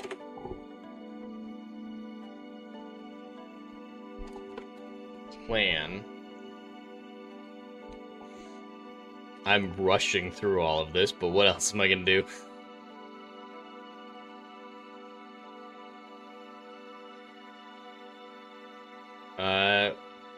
Anne won't uncuff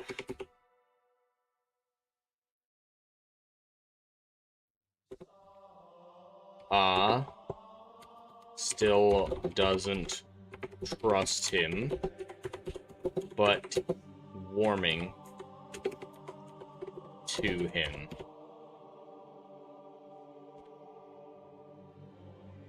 Title suggestion: Mine Can't Be Romance.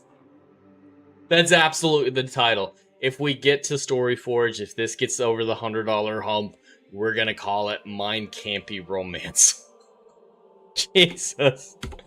But warming to him.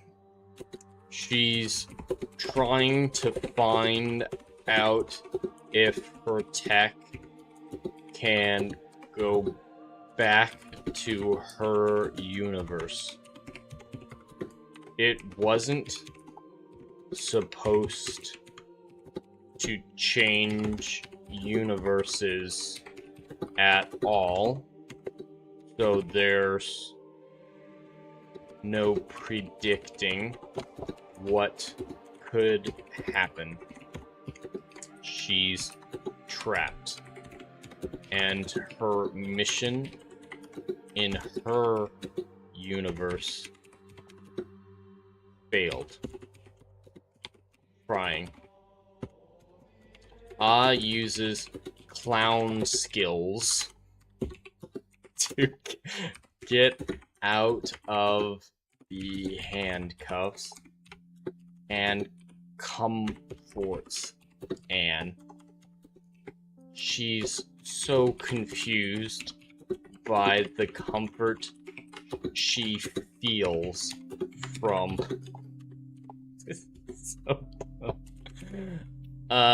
Isam can make this a real fucked up story if you don't like your channel.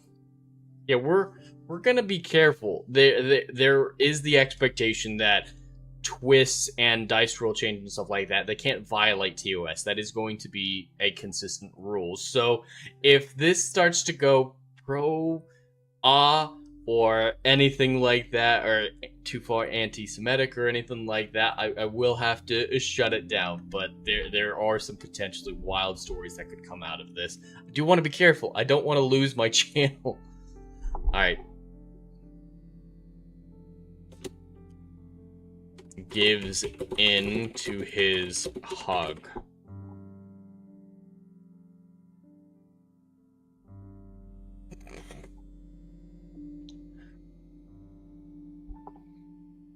Status quo. And wow.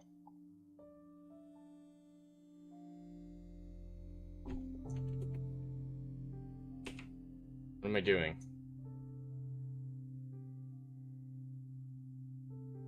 I could not see that missing T. Damn. Alright, status quo. Anne has moved in with a simple apartment. He welcomes her in, trying to prove he's not the man she thinks. Excited about his work, she's left to think and stew.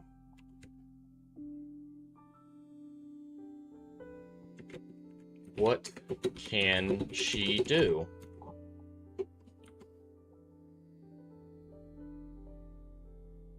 Alright, status quo.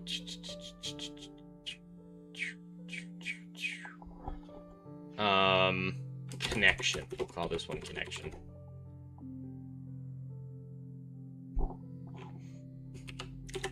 Tries to cheer Anne up, gets her laughing for the first time.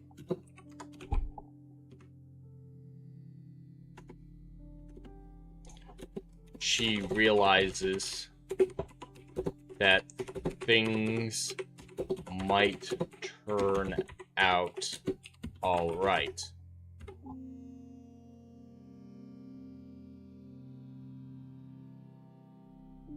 What's a beautiful landmark? A Berlin landmark, maybe?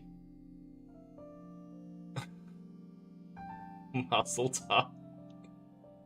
Yeah, what's kind of a funny place that they can go to on a first date? Huh. Auschwitz is not the right answer.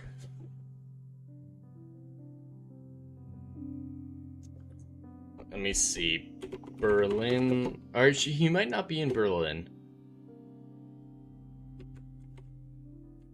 The unknown soldier. Damn. Yeah, it's not like they're in Paris, but they might be in Austria. I didn't clarify. The Hollow Memorial. Alright, I'm looking up. I think Austria makes more sense.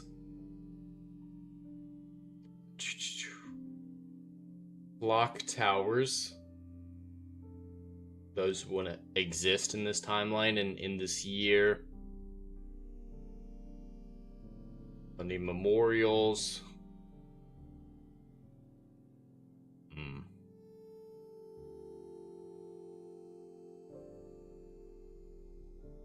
Alright, apparently he was born nearby.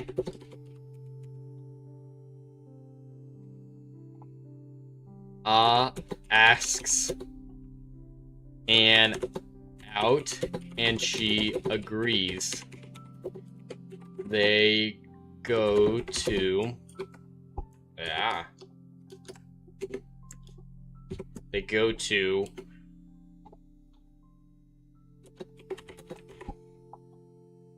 where?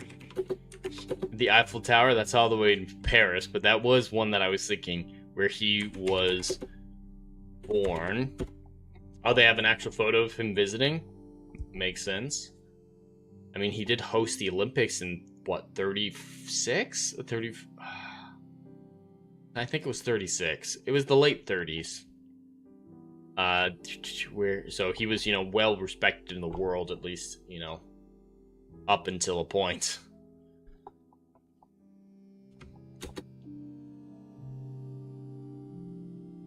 Makes her connect with his humble beginnings.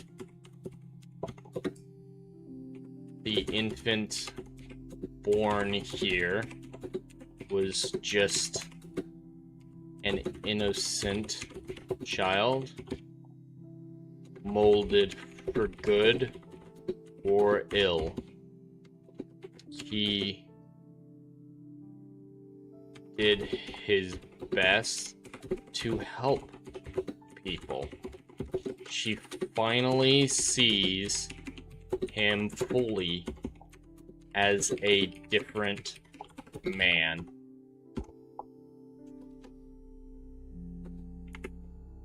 Come on. They kiss in the moonlight. Oh my god, the French hosted the Germans for a few years? Okay.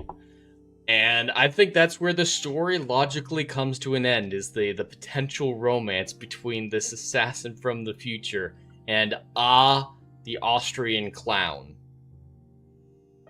I don't even know if I can recap this story properly, but I'll give it a shot. So, this week's Chat Choose Your Own Adventure is the story of the clown, which was a German dictator in a different universe. In this universe, his mother did not die in childbirth, so he grew up to care for others, and on her advice, he followed his new dream of going to clown college rather than art school. Unfortunately, an assassin sent from the future to kill the German dictator in her timeline accidentally shifted over into his alternate universe and met the clown. She captured him and soon began to realize that he was not the man she was hunting. Yet, how could she return home? Her time travel device was not designed to change universes, so how could she predict that she would get back to her own universe and not end up in a third, completely random universe? It wasn't safe to use the device again, so she soon realized she was stuck in 1935 Austria. Luckily, the clown took her in, helped her adapt to her new life, and they soon fell in love. What's more Hallmark than that? A Beauty and the Beast story for the ages. And I think that's a great way to end it for the rest of the stream. If anyone does want to get us to the Story Forge element, that's $100 away. But I think we're happy leaving this one as a jokey anecdote for in the future. I don't think it's one that necessarily needs to go to Story Forge, but it was a fun little exercise nonetheless. There's a lot more story. There could be a lot more story in that, but I want to be careful. We were treading some dangerous territory there for a bit. That would be Volume 2. If you wanted more, we could always do a sequel, I guess. I do like that mind campy romance idea, Dash. That is pretty great. That is absolutely phenomenal. But this is where I think we're gonna bring this stream to an end. After that, chat choose your own adventurous segment. Before we go, though, a quick reminder. Artemis 2's launch is coming up very soon, and I actually want to record this. Artemis 2 is finally launching in a couple of days now, and where should you all watch it? This new launch sending human beings back to the moon for the first time in over 50 years and taking human beings farther from Earth than they have ever been before. Well, space.com asked the question here, and I am here to answer it for you. The place where you should be watching the launch of Artemis 2 and all associated coverage is right here on this channel, Endless Frontiers. I will be live around 1 or 2 p.m. Eastern on Wednesday leading up to the launch of Artemis 2. I'll be going over the NASA coverage while playing a space-themed puzzle game to fill in the gaps of NASA's coverage. We should have a nice, chill, fun time until the launch window opens up at 6:24 p.m. Eastern. So if you want to see this brave new step in the future of space travel, this historical moment that will be remembered for many, many years to come, tune in this Wednesday to see the launch as it was meant to be seen.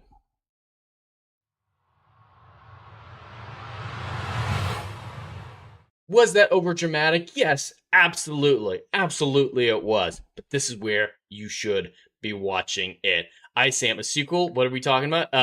Volume 2 is what Legatus was saying. If you wanted that more story, we could do a Volume 2 or a sequel for Mind Campy Romance. That's what we were talking about, I.Sam.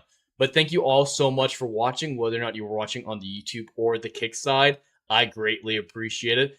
Special thanks to Dash, I.Sam, Legatus, Biggles, everyone else who is chatting or lurking. I greatly appreciate it. For this week coming up, like I mentioned, I'm going to be playing some SWTOR later on tonight. Most likely Adam will stop by for a little bit. Want to fill it in when I can. And then tomorrow night, some Crimson Desert most likely. And Wednesday is the big day. Artemis 2's launch, so I will be live the majority of that day. And it should be very, very exciting. Then, of course, this Saturday at 6 p.m. Eastern, Saturday Night Drive-In returns with a conversation between Adam the Renaissance Nerd and myself about Project Hail Mary. Should be a great discussion. And Dash is saying he has Mind Campy Romance on Discord. Definitely go check it out. There is a link to the Discord in the chat. But I want to be very careful about this story on stream. So I'm going to hold off playing it this week. But everyone go check it out. I'm going to go listen to it as soon as we're done here. It's probably going to be hilarious. Those songs that Dash does are always hilarious. So check out the Discord link in the description of this stream. But anyway, that's all that I have for today. If you enjoyed the stream, please consider liking, sharing, and subscribing. The more support this channel gets, the closer we are to publishing the Endless Frontier novels. You're all going to be redirected over to Adam the Renaissance Nerd's Crimson Desert stream, so sit tight. But until then, have a stellar day, and stay curious.